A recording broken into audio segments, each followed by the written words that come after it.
Welcome to Buck Creek. This is day 11, which is several weeks actually after day 10. And this horse has grown up a bit.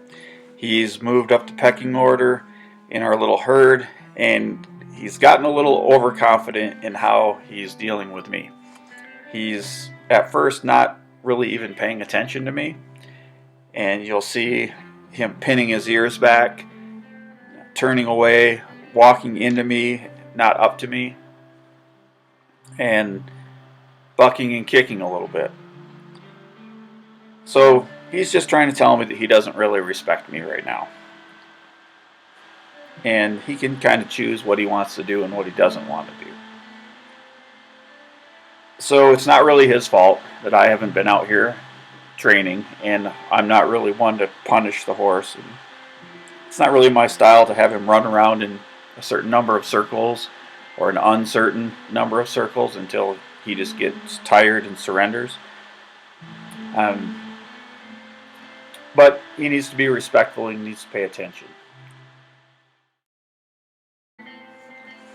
So what I'm doing with him right now is I'm rewarding him for coming into center when I ask him to.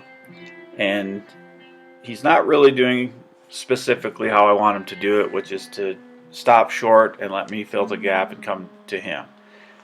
So it kind of looks like I'm rewarding him for doing the wrong thing, but what I'm doing is rewarding the try. He's at least coming into center, and he was paying attention to me when he was supposed to be. So I'm rewarding him for that, and I'm going to tighten him up and get more specific with him as we go forward. But I'm rewarding the little tries and making corrections as I go.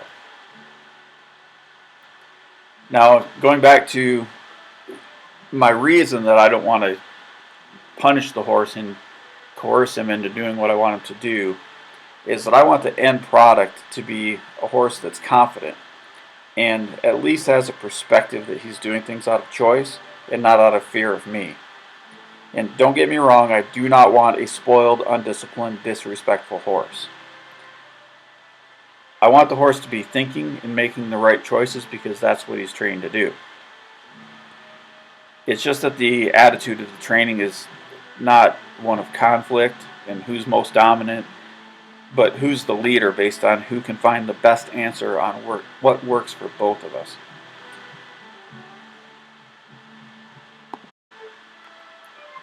Now, granted, the horse is getting the raw end of that deal. He's getting the tougher end of it. He's the employee, and I'm the employer. And the horse needs to understand and get this. So, now that I have the flag out, it probably looks like I'm just having him go around in circles and just making him work. So let's discuss what I'm actually doing here. Is I'm sending him away so that he can come back. I'm working on being specific about how he comes to the center. Right here he's not coming to the center at all. I'm giving him that chance because when I stop, he should stop and turn into me.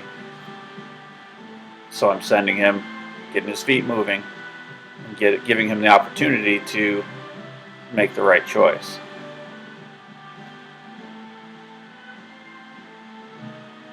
Here his choice was to pick up a piece of tumbleweed, and I'm going to take that away from him.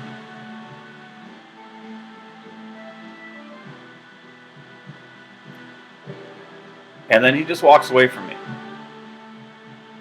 So, get his feet moving. And I'll have him come into me, and when his feet stop, then I reward him. I like him to stop about an arm and a half, maybe 2 arms length away, so that I have to take a couple steps to close that gap and reach out to him. That's him respecting my space. He doesn't get to just come in and crowd into me. He can come to me, stop short, and then I will close the gap and come to him. Thanks for watching.